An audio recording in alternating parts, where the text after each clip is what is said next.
On fait un point donc sur l'économie de la RDC, économie en pleine croissance. Économie en pleine croissance avec des chiffres assez impressionnants, on va les voir.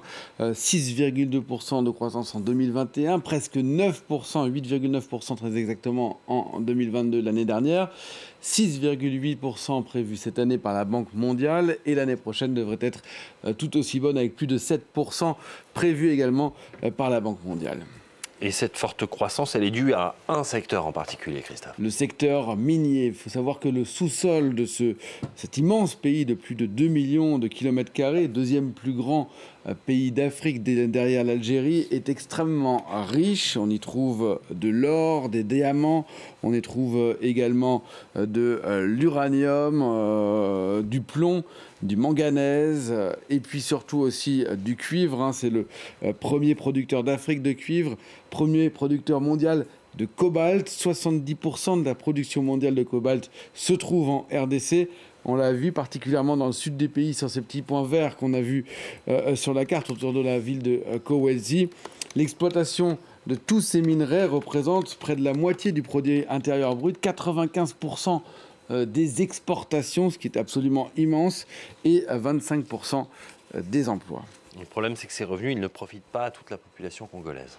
Une population qui reste extrêmement pauvre. Plus des 2/3 des 102 millions d'habitants vivent en dessous du seuil de pauvreté, c'est-à-dire avec moins de 2,15 $ par jour. Et cette pauvreté, elle ne baisse pas, en tout cas très peu. Le chômage, lui, reste important, même si on n'a pas de chiffres exacts, car souvent, les recettes des mines ne profitent pas aux populations locales. Un grand nombre d'entre elles, de ces mines, sont exploitées aujourd'hui par des entreprises chinoises. D'ailleurs, la plus grande partie des exportations de cobalt, ce minerai très important à la fois pour les téléphones portables et surtout aussi pour les batteries de voitures électriques, eh bien, une grande partie de ces exportations part en Chine et les métiers principaux, ceux qui sont les mieux payés dans ces mines de cobalt, c'est-à-dire les métiers de négociants notamment, sont occupés par des personnels chinois. Les autorités congolaises sont en train de renégocier un contrat qui avait été signé en 2008 entre Pékin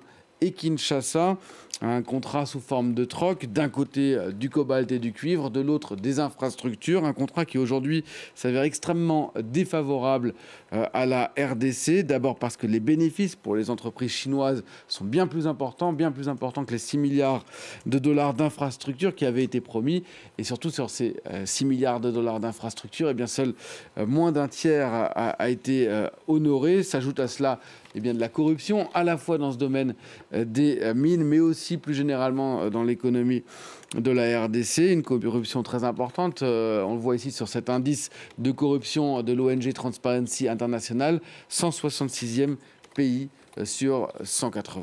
Et puis, il y a le problème de l'insécurité, Christophe. Dans l'est du pays particulièrement, l'insécurité, elle est limitée. C'est un immense pays, encore une fois, et ça ne touche pas l'ensemble du pays. On voit les régions où la sécurité s'est détériorée, particulièrement depuis plusieurs mois. La région de l'Ituri et surtout du Nord Kivu, qui sont des régions qui jouxtent les frontières de l'Ouganda et puis aussi surtout du Rwanda, avec un certain nombre de rebelles, notamment les rebelles du M23 qui affrontent l'armée congolaise.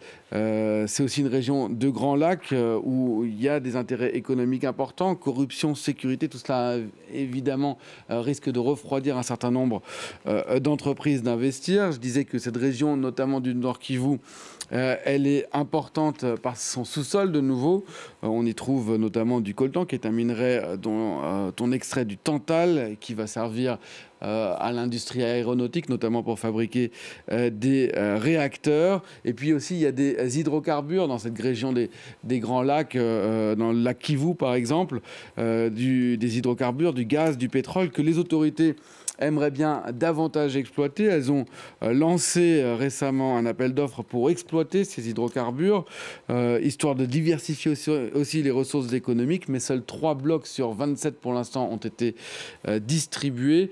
Les autres, eh bien, on repousse leur distribution.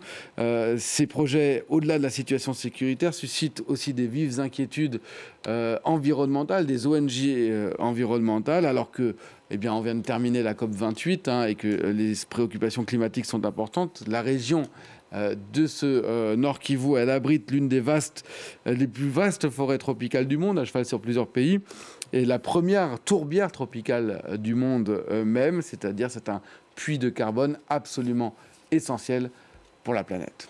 Merci beaucoup Christophe pour cette photographie de la République démocratique du Congo.